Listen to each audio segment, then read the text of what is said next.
हम बात करेंगे अब प्लेन की इक्वेशन की नॉर्मल फॉर्म यानी कि समतल के समीकरण का अभिलंब रूप। बच्चों हमें स्पेस में किसी प्लेन की इक्वेशन फाइंड आउट करने को कहा गया। हमें कहा गया कि आप स्पेस में किसी प्लेन की इक्वेशन बताइए, जबकि आपको उस प्लेन की ओरिजिन से परपेंडिकुलर डिस्टेंस हम आपको दे रहे हैं और साथ में उस प्लेन पर नॉर्मल के डायरेक्शन कोसाइंस हम आपको दे रहे हैं। हमें क्या क्या गिवन है? हमें गिवन है इस प्लेन की ओरिजिन से perpendicular distance, shortest distance, minimum distance. Obviously बच्चों हम अगर किसी प्लेन की बात करें और उसकी किसी भी पॉइंट से डिस्टेंस निकालें तो जो परपेंडिकुलर डिस्टेंस आएगी वो शॉर्टेस्ट डिस्टेंस होगी, मिनिमम डिस्टेंस होगी। और हमें यहां पर यही गिवन है। हमें गिवन है कि इस प्लेन पर ओरिजिन से जब परपेंडिकुलर ड्रॉ किया गया तो उस परपेंडिकुलर की लेंथ आ रही है p और इस प्लेन पर नॉर्मल के डायरेक्शन कोसाइंस भी हमें गिवन है। ऑब्वियसली ये जो परपेंडिकुलर हमने ड्रॉ किया है इसके डायरेक्शन कोसाइंस ही हमको गिवन है। भाई मैं इस प्लेन पर कितने नॉर्मल्स ड्रॉ कर सकता हूं? ऑब्वियसली मैं इस प्लेन पे इनफाइनाइट नॉर्मल्स ड्रॉ कर सकता हूं। भाई मैंने ये ड्रॉ कर दिया, मैंने ये ड्रॉ कर दिया, मैंने ये ड्रॉ कर दिया, मैंने ये ड्रॉ कर दिया, मैंने ये ड्रॉ कर दिया। ओरिजिन से जो मैंने परपेंडिकुलर लेंथ निकाली, शॉर्टेस्ट डिस्टेंस निकाली, तो वो भी तो परपेंडिकुलर ही ड्रॉ किया गया ना। और आपको डायरेक्शन कोसाइंस नॉर्मल के दे रखे हैं, मतलब आपने ओरिजिन से इस प्लेन पर जो परपेंडिकुलर ड्रॉ किया आपको उसके ही डायरेक्शन कोसाइंस आपको गिवन है और आपको इस प्लेन की इक्वेशन बतानी है। तो हम एक काम करते हैं बच्चों, हम इस प्लेन पर ओरिजिन से जो परपेंडिकुलर ड्रॉ किया जिसकी लेंथ हमें गिवन थी, हम मान लेते हैं कि ये परपेंडिकुलर इस प्लेन को पॉइंट ए पर जाकर मिल रहा है। लेट अस सपोज कि ये परपेंडिकुलर प्लेन को कहां जाकर मिला? पॉइंट ए पर। और मैं काम करता हूं बच्चों, इस प्लेन पर कोई पॉइंट क्यू सपोज कर लेता हूं जिसके कोऑर्डिनेट्स मैंने ये सपोज कर लिए एक्स वाई जेड। भाई ये मैंने प्लेन पे रैंडमली कोई पॉइंट कंसिडर कर लिया, कोई जनरल पॉइंट कंसिडर कर लिया और ये जो पॉइंट ए है ये भी मैंने ले लिया। अब हम थोड़ा सा हमारे थ्योरी को, हमारे कॉन्सेप्ट्स को, हमारे फंडामेंटल्स को रिकॉल करते हैं। बच्चों ये आपके पास में कोई लाइन है और ये आपके पास में कोई लाइन सेगमेंट है। ये लीजिए लाइन सेगमेंट ए बी। आपने अगर इस लाइन सेगमेंट ए बी से इस लाइन पर परपेंडिकुलर्स ड्रॉ किए तो ये जो लेंथ आती है बच्चों ये कहलाती है उसका प्रोजेक्शन। और प्रोजेक्शन कैसे निकल कर आता है? प्रोजेक्शन निकल कर आता है modulus of a l plus b m plus c n, यही होता है। आपको मॉडुलस लेना क्योंकि लेंथ निकालनी, लेंथ इज ऑलवेज पॉजिटिव। भाई यहां पर ए बी सी क्या होते हैं? x2 minus x1, y2 minus y1, z2 minus z1 और एल एम एन क्या होते हैं बच्चों? एल एम एन होते हैं इस लाइन के डायरेक्शन कोसाइंस। भाई जिस पर प्रोजेक्शन निकाला है उसके डायरेक्शन कोसाइंस लेने हैं। जिस पर प्रोजेक्शन मतलब आपको इस पर परपेंडिकुलर ड्रॉ करने होंगे और जिस पर प्रोजेक्शन निकाला उसका डायरेक्शन कोसाइंस और इसके डायरेक्शन रेशियोज या यूं कहूं कि x2 minus x1, y2 minus y1, z2 minus z1 लेने होते हैं। तो वही काम मैं यहां पर करूंगा। मैं एक काम करता हूं बच्चों, मैंने इस पॉइंट Q को जो मैंने प्लेन पर रैंडमली कोई पॉइंट कंसिडर किया था उस पॉइंट को मैंने ओरिजिन से ज्वाइन कर दिया।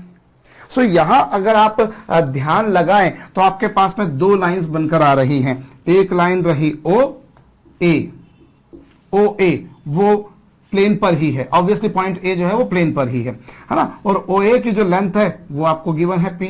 देखिए भाई ये जो परपेंडिकुलर ड्रॉ किया उसकी लेंथ आपको गिवन है और ये रहा कोई पॉइंट क्यू प्लेन पर रहा जनाब, ये लीजिए। अब जो ओ क्यू होगा, ओ क्यू के अगर मैं डायरेक्शन रेशोज अगर निकालू या x2 minus x1, y2 minus y1, z2 minus z1 ये लू मैं, तो वो क्या होंगे बच्चों? x2 minus x1। भाई ओरिजिन के कोऑर्डिनेट्स क्या होंगे? 0 0 0 और ये तो x y z है। सो x2 minus x1, y2 minus y1, z2 minus z1। अब यहां से मैंने क्या करा? इस पर परपेंडिकुलर ड्रॉप किया। ये लीजिए ये परपेंडिकुलर ड्रॉ किया। सो हम क्या बोल सकते हैं? ओ ए जो होगा, आप ध्यान दीजिए तो ओ ए क्या है? ओ ए है बच्चों इसका projection of O Q on this line. इस लाइन पर होगा प्रोजेक्शन ऑब्वियसली भाई आपने परपेंडिकुलर ड्रॉ किया, अब वो तो यहीं के यहीं था इसलिए यहीं के यहीं परपेंडिकुलर आ गया। भाई मैं ऐसा भी कर सकता था ना कि जैसे मैंने ये लिया और इस पॉइंट ए को अगर मैं यहीं ले आता तो एक पॉइंट तो यहीं कहीं आ गया, दूसरा पॉइंट यहां आ गया, तो क्या होगा वो हमारे पास में अगर हम ओ ए यानी कि ओ क्यू का इस लाइन पे प्रोजेक्शन निकालूं तो वो क्या होगा, वो ओ ए होगा, और ओ ए जिसकी लेंथ कितनी है वो है पी, और प्रोजेक्शन अगर निकाला जाए तो आपको इस लाइन, ये देखिए ये जो लाइन ओ ए है इसके डायरेक्शन कोसाइंस आपको गिवन है, इस लाइन ओ ए के डायरेक्शन कोसाइंस आपको गिवन है, सो वो क्या होंगे x2 minus x1 into L, मतलब ये, और इसी तरह से y2 minus y1 into M, मतलब क्या बच्चों y इंटू एम, और इसी तरीके से क्या बच्चों z2 minus z1 into N, ये लीजिए कुछ इस तरह से। सो हम क्या लिख सकते हैं इसको lx plus m y plus n z, और इसको मॉडुलस में लिखा जाता है, और मॉडुलस हटाते हैं तो सच हम प्लस माइनस लगाते हैं, लेकिन मैं केवल प्लस ही लिखता हूं, क्यों, क्योंकि मुझे मालूम है कि अब p बच्चों परपेंडिकुलर की लेंथ है तो वो ऑब्वियसली पॉजिटिव ही होगी, ऐसा मॉडुलस हटाते तो मैं फिर बोल रहा हूँ वो आप प्लस माइनस लगाते हैं, लेकिन चूंकि यहाँ तो आपको गिवन है कि वो पॉजिटिव ही है इसलिए पॉजिटिव का पॉजिटिव लिख दिया आपने। सो ये पिक्चर आपके पास आ गई। सो बच्चों ये आ गई इस प्लेन की इक्वेशन, एक ऐसे प्लेन की इक्वेशन जिसकी आपको ओरिजिन से डिस्टेंस दे रखी है, शॉर्टेस्ट डिस्टेंस दे रखी है, और उस प्लेन पे नॉर्मल के डायरेक्शन कोसाइंस आपको गिवन है, आपको उस पर अभिलंब के दिक् को जाए गिवन है। बच्चों हम यहां क्या कर रहे हैं, मैं एक बार फिर से समझा रहा हूं, मुझे प्लेन की ओरिजिन से डिस्टेंस दे रखी थी कि ये रहा वो प्लेन, और इसकी ओरिजिन से जो डिस्टेंस है वो आपको गिवन है पी, और क्या गिवन है आपको, गिवन है इस जो परपेंडिकुलर लिया आपने उसका डायरेक्शन कोसाइंस। सो आपने क्या करा बच्चों, आपने देखिए ये स्वाभाविक बात है, अब जब Q से आप इस पर जब Q को A से ज्वाइन करेंगे, जब आप Q को A से ज्वाइन करेंगे तो वो इसके परपेंडिकुलर ही होगा। भाई किसी के दिमाग में आए सर ये क्या गारंटी कि Q को A से ज्वाइन करेंगे तो उसके परपेंडिकुलर ही होगा, चलो A तो चलिए वहीं पर आ गया, उसको कोइंसाइड कर रहा है, मुझे समझ में आ गया, लेकिन इसकी क्या गारंटी है कि इसके परपेंडिकुलर होगा, होगा, क्यों होगा, क्योंकि देखिए Q कहां है, प्लेन में, A कहां है, प्लेन में, तो QA कहां होगा, प्लेन में। भाई Q प्लेन ही में कोई पॉइंट है ना, A प्लेन ही में कोई पॉइंट है ना, आपने बोला ना यहां से परपेंडिकुलर ड्रॉ किया, जहां जाकर वो परपेंडिकुलर प्लेन में मिला उसको मैं नाम दे देता हूं A, मैंने यही कहा, और Q मैंने प्लेन में कोई पॉइंट लिया, अब Q प्लेन में है, P plane sorry Q plane में है, A प्लेन में है, तो QA प्लेन में ही होगी, प्लेन में होगी, और ये जो लाइन है, ये वाली जो लाइन आपको दिखाई दे रही है ये प्लेन के परपेंडिकुलर है। अब अगर ये प्लेन के परपेंडिकुलर है तो जाहिर सी बात है बच्चों QA के भी परपेंडिकुलर होगी। भाई QA ये रहा पॉइंट A आपको दिख रहा होगा, और ये रहा Q, मैं चलिए ये ले लेता हूं, ये ले लिया मैंने Q, नजर आ रहा होगा आपको मेरे ख्याल से। अब QA जो है वो प्लेन में है, तो जो इस प्लेन के परपेंडिकुलर होगा वो QA के भी परपेंडिकुलर होगा, क्योंकि लाइन और कहीं नहीं बच्चों प्लेन में ही है। सो प्लेन में जो भी लाइन होगी उसके परपेंडिकुलर ही होगा ये, तो अब उसके परपेंडिकुलर होगा तो ऑटोमेटिकली हम बोल सकते हैं कि OQ का जब मैं इस लाइन पर OQ का जब मैं इस लाइन पर प्रोजेक्शन निकालूंगा तो वो OA ही आएगा, क्योंकि प्रोजेक्शन निकालने के लिए क्या करेंगे, जिसका प्रोजेक्शन निकालते हैं उससे आप जिस पर प्रोजेक्शन निकालते हैं परपेंडिकुलर ड्रॉ कर देते हैं, तो ये परपेंडिकुलर ड्रॉ कर दिया तो यही तो होगा। तो प्रोजेक्शन की लेंथ आपको है, अमूमन हम प्रोजेक्शन की लेंथ निकालते हैं, यहाँ प्रोजेक्शन की लेंथ हमको गिवन थी, और इसके हमने x2 minus x1 y2 minus y1 z2 minus z1 से निकाला तो हमारे पास में वही आया, इसके DCS आपको पता है। तो इस तरीके से ये आपके पास में इक्वेशन आ जाएगी। इस इक्वेशन को ही हम लोग क्या कहा करते हैं बच्चों, नॉर्मल फॉर्म, अभिलंब रूप, कॉपी कर लीजिएगा। चलिए अब मैं अगर यही काम वेक्टर फॉर्म में करना चाहूं तो मैं कैसे करूंगा, मैं उस पर भी काम कर लेता हूं। बच्चों यदि मुझे यहां किसी प्लेन की इक्वेशन बतानी हो जबकि उसकी ओरिजिन से डिस्टेंस मुझे गिवन है, लेट इट बी P, और मुझे प्लेन पर नॉर्मल यूनिट वेक्टर मालूम हो, मुझे प्लेन पे क्या मालूम बच्चों, नॉर्मल यूनिट वेक्टर, मुझे कहा हो कि प्लेन पे नॉर्मल यूनिट वेक्टर है n कैप, मुझे ये गिवन हो कि प्लेन पर नॉर्मल वेक्टर क्या है बच्चों, नॉर्मल यूनिट वेक्टर है n कैप, प्लेन की इक्वेशन बताइए। तो आप एक काम कीजिए, इस बार वीडियो को रोक करके आप खुद से करने की कोशिश कीजिए। चलिए करने की कोशिश करते हैं। तो बच्चों हम कैसे काम करेंगे हम उस पर भी विचार कर लेते हैं। हम एक काम करते हैं, प्लेन में जो नॉर्मल ड्रॉ किया गया ओरिजिन से, मैंने मान लिया कि वो नॉर्मल प्लेन को पॉइंट ए पर जाकर मिल रहा है, मान लिया, ठीक बात है, मान लिया बच्चों मैंने। और मैंने प्लेन पर कोई पॉइंट क्यू कंसीडर कर लिया और जिसका पीवी मैंने सपोज कर लिया क्या बच्चों, आर वेक्टर। बिल्कुल वही का वही काम करूंगा जैसा मैंने अभी थोड़ी देर पहले किया। मैंने प्लेन पे कोई रैंडमली पॉइंट कंसीडर कर लिया क्यू और जिसका पीवी कितना सपोज कर लिया, आर वेक्टर। और ये नॉर्मल प्लेन को जहां जाकर मिला मैंने उसको नाम दे दिया ए, और इसकी लेंथ आपको दे रखी है और आपको ये वाला वेक्टर भी दे रखा है एन कैप। अब जरा ध्यान कीजिए बच्चों, मैं यदि किसी वेक्टर बी का किसी वेक्टर ए पर प्रोजेक्शन निकालूं, किसी वेक्टर बी का किसी वेक्टर ए पर प्रोजेक्शन निकालूं तो प्रोजेक्शन क्या होगा, तो प्रोजेक्शन होगा बच्चों क्या, ओ एम बराबर क्या होगा, modulus B cos theta. Modulus B cos theta यानी कि A dot B upon modulus A, और ये क्या होगा, A dot B upon modulus A. और इसे मैं एक काम कर सकता हूं बच्चों, A upon modulus A into B vector भी लिख सकता हूं।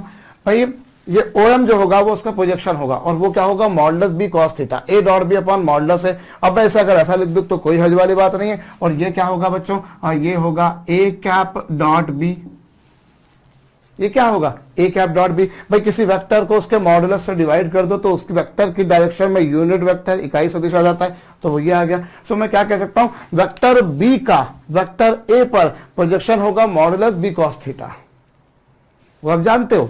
उसे मैं ऐसा भी लिख सकता हूं क्योंकि ए डॉट बी क्या होगा, मॉडुलस है मॉडुलस बी कॉस थीटा अपन मॉडुलस ए करूंगा तो यही चाहेगा, इसको मैं ऐसा भी लिख सकता हूं, मतलब ये। सो क्या आ गया, वेक्टर बी का वेक्टर ए पे projection A cap dot B, यानी कि जिस वेक्टर का प्रोजेक्शन निकाल रहा हूं उसको तो एज इट इज रखा और जिस पर प्रोजेक्शन निकाल रहा हूं उसकी डायरेक्शन में यूनिट वेक्टर निकाल दिया। मैंने किसका प्रोजेक्शन निकाला, बी का।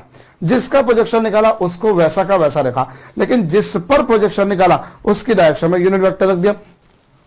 तो यहां आप अगर ध्यान दें तो इस डायग्राम में आप क्या पा रहे हैं, यहां पर आप इस डायग्राम में यही पा रहे हैं कि ओ ए जो है, ओ ए क्या है बच्चों, O A is a projection of O Q on line O A. ये इस पर प्रोजेक्शन ही है बच्चों। ओ ए जो है वो ओ क्यू का प्रोजेक्शन है। क्यों, क्योंकि आपने जिस पर प्रोजेक्शन निकाला देखिए परपेंडिकुलर ड्रॉ कर दिया माशाअल्लाह। सो वो ये आ गया। अब ये क्या होगा बच्चों, जरा ध्यान दीजिए। सो मैं यहां पर ओ क्यू वेक्टर को अगर देखूं तो प्रोजेक्शन क्या होगा, मुझे जिसका प्रोजेक्शन निकालना है उस वेक्टर को तो मैं एज इट इज लिखूंगा। अब ओ क्यू वेक्टर है क्या, ओ क्यू वेक्टर को यदि आप देखें तो ओ क्यू वेक्टर है PV of Q minus PV of O. अरे ओ क्यू वेक्टर जो होगा वो होगा PV of Q minus PV of O. So ये आ चुका बच्चों आपके पास में आर वेक्टर आ गया। अब आपको क्या करना है, जिस वेक्टर का प्रोजेक्शन निकालना है, आपको किसका प्रोजेक्शन निकालना था, आपको ओ क्यू का प्रोजेक्शन निकालना था। जिसका प्रोजेक्शन निकालना था आपने उस वेक्टर को तो एज इट इज रखा, जिसका प्रोजेक्शन निकालना था उसको तो आपने एज इट इज रखा। आपको किसका प्रोजेक्शन निकालना है, ओ क्यू का, उसको मैंने एज इट इज रखा। किस पर प्रोजेक्शन निकालना है, ओ ए पर, तो उसकी डायरेक्शन में मैंने यूनिट वेक्टर ले दिया और इज इक्वल टू क्या, प्रोजेक्शन की लेंथ। यही है ना भाई, आप क्या बोल रहे हो, प्रोजेक्शन की जो लेंथ होती है वो किसके बराबर होती है, जिसका प्रोजेक्शन निकाल रहे हो वो डॉट उसकी डायरेक्शन में यूनिट वेक्टर। तो ये क्या होगा, जिसका प्रोजेक्शन निकाल रहे हो वो है ओ क्यू का, किसकी डायरेक्शन में निकाल रहे हो, ओ ए की डायरेक्शन में, तो वो आपने ऐसा लिख दिया, ये आ चुका। और ओ क्यू वेक्टर को आप जरा देखिए तो वो आप लिख चुके हैं ये, और ओ ए की डायरेक्शन में यूनिट वेक्टर वो माशाअल्लाह आपको प्रॉब्लम में ऑलरेडी गिवन है, वो आपको ऑलरेडी गिवन है। तो इज इक्वल टू ये। सो ये आपके पास में क्या गई, ये आपके पास में नॉर्मल फॉर्म आई लेकिन वेक्टर इक्वेशन आई। भाई ये हमारे पास में वेक्टर इक्वेशन आ गई, r vector dot n cap is equal to क्या, पी।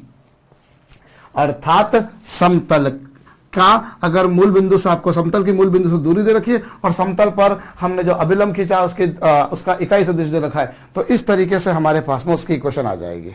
मेरे ख्याल से आपको ये समझ में आ चुका होगा। हम और भी काम कर सकते थे बच्चों, हम यहां पर एक काम और भी कर सकते हैं। क्या कर सकते हैं भाई, यहां मैं ओ ए वेक्टर अगर निकालूं तो देखिए ओ ए वेक्टर क्या होगा, ओ ए वेक्टर होगा, ओ ए वेक्टर होगा उस वेक्टर की डायरेक्शन में मैग्नीट्यूड इनटू उस डायरेक्शन का यूनिट वेक्टर।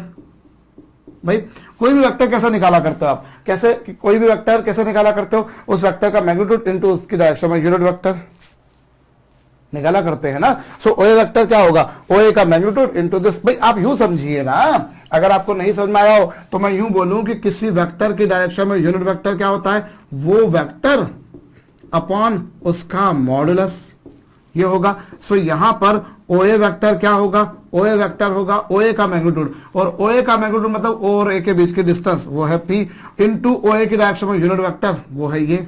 सो P into N cap. Hope आपको ये समझ में आ चुका, ये समझ में आ चुका। सो ओए वेक्टर क्या हो गया, अब पी इंटू एन कैप आ चुका भैया, बहुत अच्छी बात है, आपको समझ में आ गया होगा मेरे ख्याल से। तो ये सो ये आपके पास में ओए वेक्टर आ गया, अर्थात ओ ए वेक्टर आ गया, अर्थात मैं इससे बोल सकता हूं दिस इज पीवी ऑफ ए।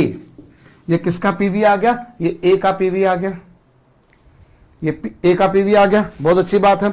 अब आप क्या करेंगे बच्चों, ये आपके पास में ए का पीवी आ गया, और अब हम क्या करते हैं बच्चों, ऐसा कोई प्लेन जो हमें, अगर ये प्लेन पर कोई पॉइंट पता हो और प्लेन पर नॉर्मल वेक्टर पता हो तो हम प्लेन की इक्वेशन ऐसे निकाल लिया करते हैं। तो यहां देखिए ये प्लेन कहां से पास हो रहा है, ये प्लेन पास हो रहा है पॉइंट ए से, और पॉइंट ए से, और जबकि ए का पीवी ये है तो पी इंटू एन कैप, ये डॉट एन वेक्टर क्या होता है, उस प्लेन पर नॉर्मल वेक्टर। तो उस प्लेन पर नॉर्मल वेक्टर जैसे एन है वैसे एन कैप भी तो है, जैसे प्लेन पर एन वेक्टर नॉर्मल है वैसे एन कैप भी तो। भाई एन वेक्टर उस प्लेन पर नॉर्मल वेक्टर होता है, तो नॉर्मल वेक्टर होता है, तो ये जो आपने ये जो ड्रॉ किया ये नॉर्मल ही तो है। वो एक अलग बात है कि इसका मैग्नीट्यूड 1 है, अदरवाइज है तो ये नॉर्मल ही, तो ऐसा हो जाएगा। सो यहां से क्या आ गया बच्चों, r vector dot n cap, और यहां पर क्या होगा minus p n cap dot n cap is equal to 0। So इससे क्या आ गया बच्चों, आपके पास में r vector dot n cap is equal to n dot n जो होगा बच्चों वो होगा 1। क्यों, क्योंकि हम जानते हैं ये भी यूनिट वेक्टर है, ये भी यूनिट वेक्टर। जब दो यूनिट वेक्टर्स को मल्टीप्लाई करोगे, भाई दो वेक्टर्स को मल्टीप्लाई कर दोगे मतलब उसके मॉडुलस को मल्टीप्लाई कर दोगे तो वो तो 1 ही होगा, क्योंकि ये यूनिट वेक्टर है। सो ये आपके पास में आ गया। सो ये आपके पास में इस प्लेन की इक्वेशन को फाइंड आउट करने का एक और तरीका आ गया। भाई मैं एक बार फिर से समझा रहा हूं, मैंने क्या करा, मैं अगर ध्यान दूं, मैंने प्लेन पर ये पॉइंट ए सपोज कर लिया, ये क्यू सपोज कर लिया, उसका पी भी मैंने सपोज कर लिया, तो ओ क्यू वेक्टर जो होगा वो r vector minus a vector होगा। अगर इसकी जरूरत मुझे नहीं पड़ी, इस बार तो मुझे उसकी जरूरत नहीं पड़ी, तो मैंने नहीं लिखा वो, अदरवाइज हम कर सकते थे वो काम। मैंने अभी ओ क्यू वेक्टर जो निकाला मुझे उसकी जरूरत नहीं पड़ी, पर मैं एक तरीके से भी कोशिश करता हूं शायद मुझे उसकी जरूरत पड़ भी जाए। बट अभी मैं ओ ए वेक्टर ओ ए की डायरेक्शन में यूनिट वेक्टर निकालूं तो वो क्या होगा, आप जब किसी वेक्टर को उसके मॉडुलस से डिवाइड करते हो तो आपको यूनिट वेक्टर मिलता है। तो इससे आपके पास में क्या आ गया, ओ ए वेक्टर बराबर क्या आ गया बच्चों, ओ ए का modulus into O a unit vector. अब ओ ए वेक्टर और ओ ए का मॉडुलस क्या, ओ ए के बीच की लेंथ वो ये है, और ओ ए के डायरेक्शन में यूनिट वेक्टर मतलब ये, और ये क्या हो गया ओ ए, मतलब ए को आपने ओ से ज्वाइन कर दिया, मतलब ये हो गया ए की डायरेक्शन में ए का पीवी। अब आपके पास में प्लेन की इक्वेशन ये होती है, जब आपको प्लेन पे कोई पॉइंट पता हो, प्लेन पे नॉर्मल वेक्टर पता हो, तो यहाँ पे जैसे प्लेन पे आपको क्या पता है, पॉइंट ए जिसका पीवी ये था, और एन कैप क्या होता है, प्लेन पे नॉर्मल वेक्टर, जैसे एन कैप नॉर्मल वेक्टर है वैसे एन, जैसे एन वेक्टर नॉर्मल वेक्टर है वैसे एन कैप भी है, तो ये रख दिया। अब आपने मल्टीप्लाई कर दिया, अंदर सॉल्व करेंगे ये, तो ये आपके पास आ गया। इस तरीके से भी कर सकते हैं, अदरवाइज हम और भी कर सकते थे। क्या कर सकते थे बच्चों, हम ट्राइंगल लॉ वेक्टर्स देखें, फ्रॉम ट्राइंगल लॉ वेक्टर बच्चों, त्रिभुज के सदिशों के त्रिभुज नियम से, from triangle law of vectors क्या पाएंगे आप बच्चों, आप पाएंगे O Q vector is equal to क्या होगा, ओ ए वेक्टर प्लस क्या बच्चों, ए क्यू वेक्टर, यही कुछ होगा। हमें क्या मिलेगा बच्चों, ओ क्यू वेक्टर बराबर क्या होगा, ओ ए vector plus A Q vector, ठीक बात है। और ओ क्यू वेक्टर आपने निकाला वो अभी थोड़ी देर पहले आपको मिला था, r vector is equal to क्या, ओ ए वेक्टर, और ओ ए वेक्टर क्या है बच्चों, P into N cap, plus A Q के बारे में बात की जाए तो ए क्यू क्या होगा बच्चों, अब आर वेक्टर माइनस हसीना से।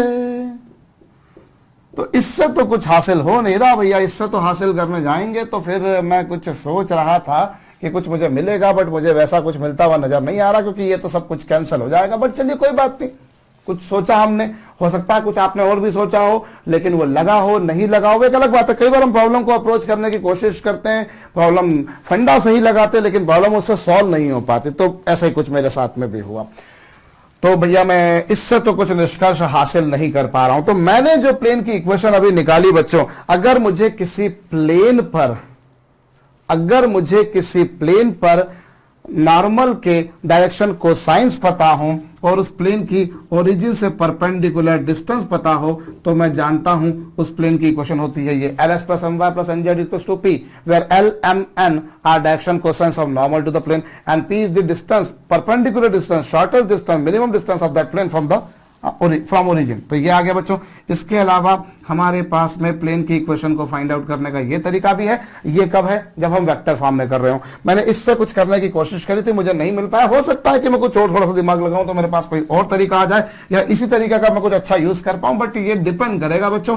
मैंने तो ऐसे फाइंड आउट करके बताई है, आपके जहन में हो सकता है कुछ और भी तौर तरीके आ रहे हों।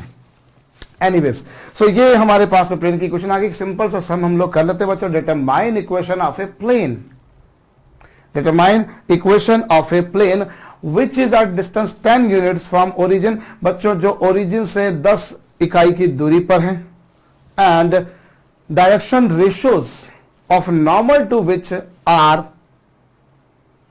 2, 6 एंड -3 रिस्पेक्टिवली। उस समतल के समय को बताइए जिसकी मूल बिंदु से दूरी है 10 इकाई और जिस पर अभिलंब के दिक् अनुपात है 2, 6 और -3। वीडियो को रोक करके कीजिएगा बच्चों। आपको क्या गिवन है? आपको गिवन है P, जो है ओरिजिन से डिस्टेंस कितनी है ये, और ओरिजिन से जो परपेंडिकुलर ड्रॉप किए बच्चों उसके डायरेक्शन को साइंस आपके पास में ही है, ये लीजिए। सो प्लेन की इक्वेशन कैसे निकलेगी बच्चों? अभी मैं L, हमें एक्चुअली इस तरीके से काम करना है, तो हमें क्या करना होगा? इस स्थिति में हमें क्या करना होगा? इस स्थिति में बच्चों हमें पहली बात तो ये करनी पड़ेगी कि हमें LMN चाहिए। सो LMN कैसे निकालेंगे?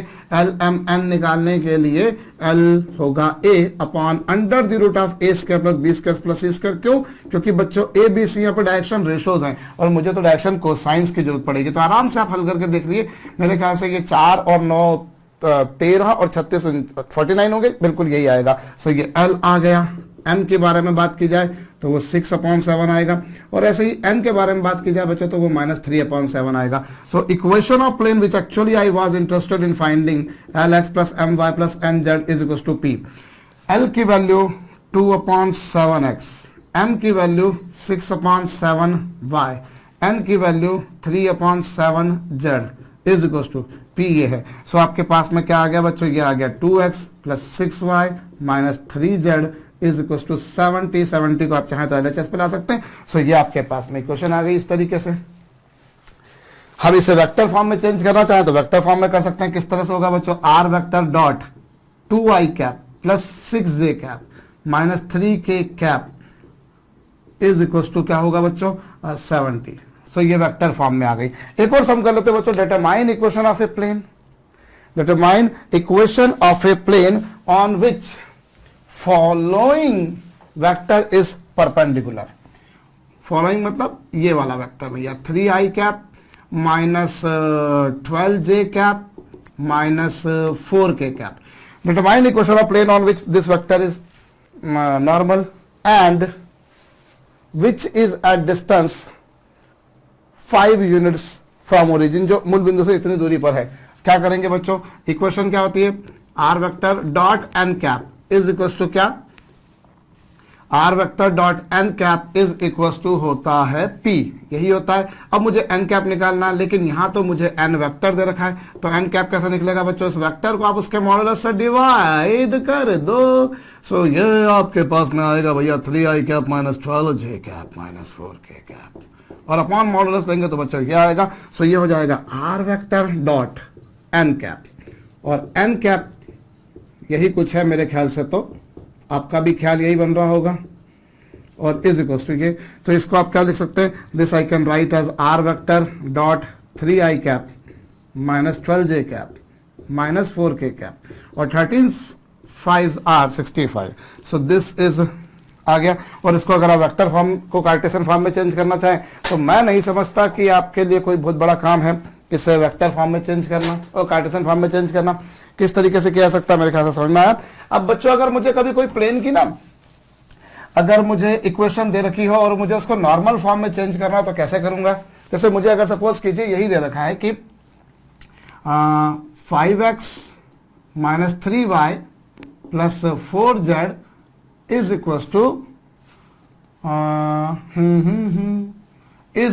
टू दे रखा है -70 और मुझे कहा है कि आप प्लेन की इस फॉर्म को ये इक्वेशन को कौन सी फॉर्म में चेंज कीजिए, नॉर्मल फॉर्म में चेंज कीजिए। कैसे करेंगे जरा देखिए। नॉर्मल फॉर्म में चेंज करेंगे मतलब इस फॉर्म में लाना है LMN। तो उसके लिए आप क्या करिए, मतलब आपको डायरेक्शन कोसाइंस हो जाना चाहिए। सो आप एक काम कीजिए, इसे आप डिवाइड कीजिए under the root of 5 square plus 3 square plus 4 square, इसका स्क्वायर इसका स्क्वायर इसका स्क्वायर। और यही पिक्चर आप इधर भी आजमाएंगे और यही पिक्चर आप इधर भी आजमाएंगे। और अब इधर आजमाई है तो LHS पे अगर किसी से डिवाइड किया तो RHS पे डिवाइड नहीं करेंगे तो भैया मैथमेटिक्स के सारे लोग आपके पीछे पड़ जाएंगे, उनकी आत्माएं आपको तड़पाएंगी, बर्बाद करने का पूरा प्रयास करेंगे। तो क्यों हम उनकी बात को देखें बच्चों। सो यहां आएगा 5/5√2x, यहां 3/5√2y और यहां 4/5√2z और इज इक्वल टू कितना बच्चों -7/5√2। अब ये 5 से 5 कैंसल हो जाएगा तो ये 14 आएगा, 14 से भी ये कैंसिल कर देंगे तो ये 7√2 आएगा। अब यहां पर क्या हो चुका बच्चों, ये आ चुका 5/5√2 इंटू x माइनस 3/5√2y और 4/5√2z और इज इक्वल टू कितना -7√2। अब ये जो आंसर आपके पास में आया है ये भी अभी एक्चुअली उस फॉर्म में नहीं आ पाया क्योंकि आप देखिए हाँ यहां पर ये LMN हो चुके हैं। क्यों हो चुके हैं LMN, वो इसलिए हो चुके हैं क्योंकि अगर इन तीनों के स्क्वायर्स का सम निकाल कर देखेंगे तो 1 आएगा। भाई डायरेक्शन कोसाइंस होना चाहिए ना, ये दिक् कोजाए होना चाहिए ना। तो अगर डायरेक्शन कोसाइंस होना चाहिए तो क्या करेंगे, अगर डायरेक्शन कोसाइंस होना चाहिए तो फिर डायरेक्शन कोसाइंस के स्क्वायर का सम 1 होगा। माशाअल्लाह इनके स्क्वायर का सम 1 आ रहा है तो ये तो बात हो गई। लेकिन RHS पर देखिए वो है P और P है ओरिजिन से परपेंडिकुलर की लेंथ जो हमेशा पॉजिटिव होती है। P है ओरिजिन से परपेंडिकुलर की लेंथ जो हमेशा पॉजिटिव होती है जबकि यहां नेगेटिव है। So let me do one thing, I should multiply this whole equation by -1। जब इसे -1 से डिवाइड करूंगा तो -5/5√2। आप चाहे तो 5 से 5 कैंसिल भी कर सकते but just because of the reason कि भैया यहाँ पे 5√2 यहाँ पे 5√2 मैंने वो एक सिमेट्री बनाए रखी इसलिए मैंने ऐसा कर रखा है। सो ये आपके पास में कुछ ऐसी बात बन जाएगी बच्चों, यहां पर भी कुछ ऐसी ही बात आपके पास में बन जाएगी।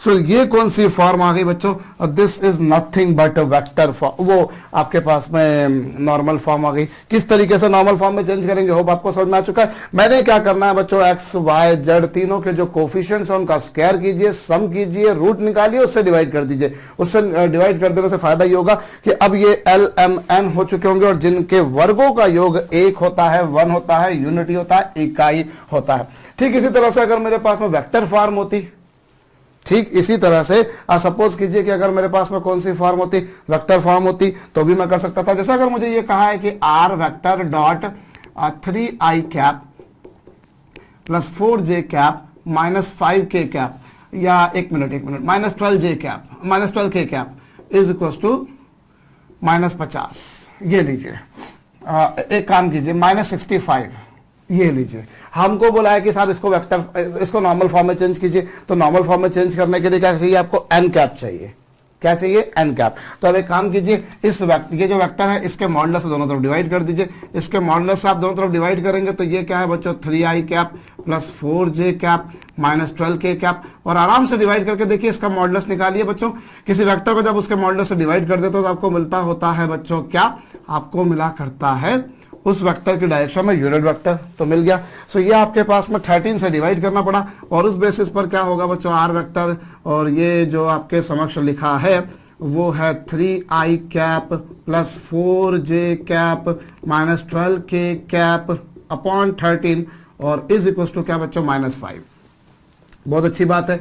अब आप एक काम कीजिए, क्या आपको ये फॉर्म मिल पाई, वो वाली फॉर्म मिल पाई क्योंकि n कैप मिला, लेकिन नहीं मिल पाई क्योंकि p पॉजिटिव नहीं था और p पॉजिटिव होना चाहिए। तो फिर वही घिसा पिटा सा काम करूंगा, मैं -5 से यहां मल्टीप्लाई कर दूंगा, माइनस से मल्टीप्लाई कर दूंगा, सॉरी, जब मैं माइनस से मल्टीप्लाई कर दूंगा तो प्लस वाला माइनस और माइनस वाला प्लस। सो ये उस फॉर्म में आ चुकी है जो फॉर्म आपसे आपके शुभ चिंतकों ने, आपके चहेतों ने, आपके दुलारों ने, आपके प्यारे प्यारों ने आपसे पूछी थी। बच्चों कॉपी कर लीजिएगा। तो किस तरीके से मैं किसी प्लेन की गिवन इक्वेशन को नॉर्मल फॉर्म में चेंज करता हूं, मेरे ख्याल से यह समझ में आ चुका होगा।